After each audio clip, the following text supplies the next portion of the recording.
Tony Blair, as we've just heard, faced the judgment of the Chilcot inquiry on the Iraq War last week, and the findings, as Christiane said, were pretty damning on the way intelligence was presented, how decisions were made, and the lack of military preparation. Sir John Chilcot also said that the circumstances in which it was decided there was a legal basis for invasion were, quotes, far from satisfactory. So what, if anything, should MPs do about it all? I'm joined by David Davis, the Conservative MP now. David Davis, MPs can't, as it were, prosecute Tony Blair for an illegal war or anything like that. We don't have impeachment as the Americans do in this country. So what can you do? No, we've been trying to get that through the House authorities for a while, and it's impossible. I mean, it's out of date, our impeachment procedure.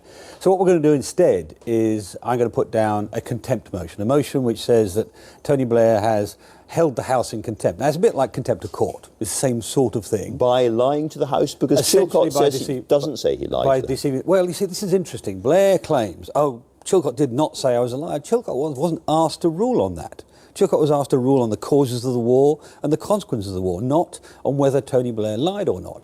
Now, if you look at just at the debate alone, on 5 different grounds, the House was misled. 3 in terms of the weapons of mass destruction, 1 in terms of the way the UN votes were going, and 1 in terms of the threat, the risk. Yeah. Now, the point is, he might have done one of those accidentally, right. But 5 different deceptions on the House. So this is a contempt motion in the House of Commons. First of all, do you have the numbers to get this through, do you think? We don't know. I mean, the group that started it were about 20 MPs from all parties. But everybody I talked to thinks that there has been, as it were, a trial, but there's no verdict. And the House has to deliver a verdict. I mean, I talked to members of the families, lawyers, soldiers. They all want a verdict. And that's what this is about, is delivering a verdict on Tony Blair's taking us into that war. So the next question is, when does this happen? Well, I'm going to put down a contempt motion on Thursday of this week. And if the Speaker accepts it, and I think the odds are good because it's it's a public interest thing. The word is that it's likely. It's likely, I think, to be the next week, the very next week, so before the end of term. So if this happens next week and the Commons votes for the contempt motion, what happens next to Tony Blair? Well, that's an interesting area of debate. I mean, the government might choose to strip him of his Privy Councillorship, for example. I mean, the government could do that, and that would be a big deal. Well, it's been done before. I mean, Jack Profumo lost his Privy Councillorship for lying to the House, and that was just about a sex scandal, not about something that led to 150,000 innocent Iraqis being killed, maybe millions dying as a consequence, destruction of the Middle East. Would Tony Blair have to come to the bar of the House of Commons to answer? That's another possibility. The irony of this is that the House can't drag him there.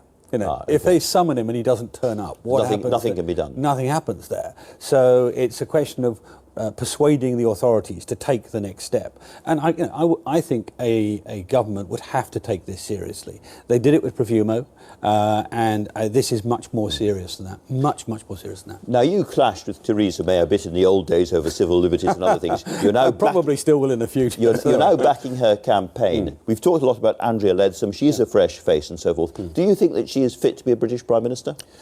Well, look, she's intelligent and charming and so on, but I think what the events of the last week have demonstrated is she's come under a bit of pressure because leadership contests, as I know to my cost, are somewhat pressurised, but they're nothing like as pressurised as being Prime Minister.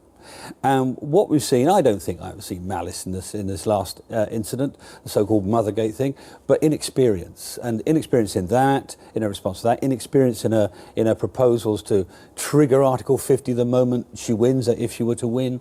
There are lots and lots of things she's done in the first week or two which show really she's not got the experience. I mean, she's a junior minister at the moment, and she's leaping to the most difficult job in government at the most difficult time in our history.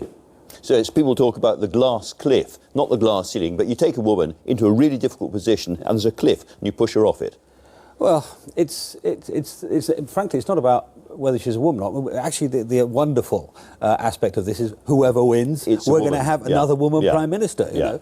And you have to apply the same standards to both Theresa and to Andrea. And you think she's just a bit lacking in experience? And I think it's not intelligence. I don't think it's goodwill. I think it's just experience, which is the weakness. And that will change with time, of course. But at the moment, she's too inexperienced for a really important job at the most important time in our history. David Davis, thank you very much indeed for joining us. Now,